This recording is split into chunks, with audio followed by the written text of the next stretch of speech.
Soule, and I've lived in Rock Springs for 30 years now, so it's my home that I didn't have for many years. I'm the director here at the Community Fine Arts Center in Rock Springs, and the Fine Arts Center is, I think, kind of a hidden gem. I've heard it described that way here, that it has a wonderful collection of a permanent collection that is owned by the school district here. It started as a high school student project in the 1930s.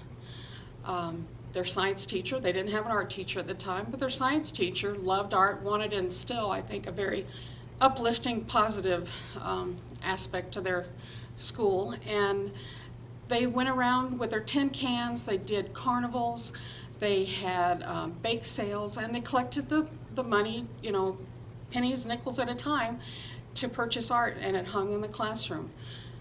Mr. Halseth, Elmer Halseth was his name, and he had quite an eye. Over the years, we've got local artists, of course, and regional Wyoming artists, but we also have a Norman Rockwell and a Grandma Moses. So in a town of this size, to have such a diverse and important collection for the 20th century art, I think we're very fortunate.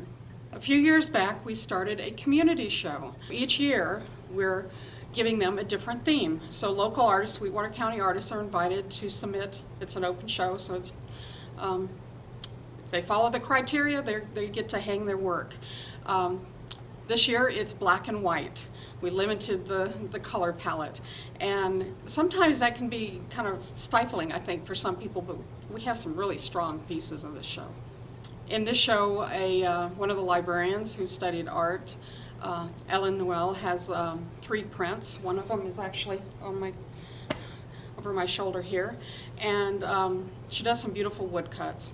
And a sculptress, we have a large piece of hers right here. Well, not one of her largest, but she does a lot of metalwork. She does jewelry. Deborah Ewells.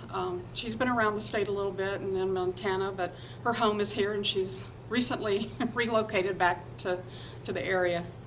What I love that when we have the community show, sometimes the students come out and have it. So we have quite a few student work, and then photographers, which you would think everybody thinks they can pick up a camera, but there's some really strong photographers in our area, and so some beautiful black and whites.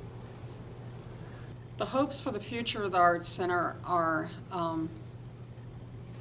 that we really make a mark in our town, that we continue to grow, that we attract visitors.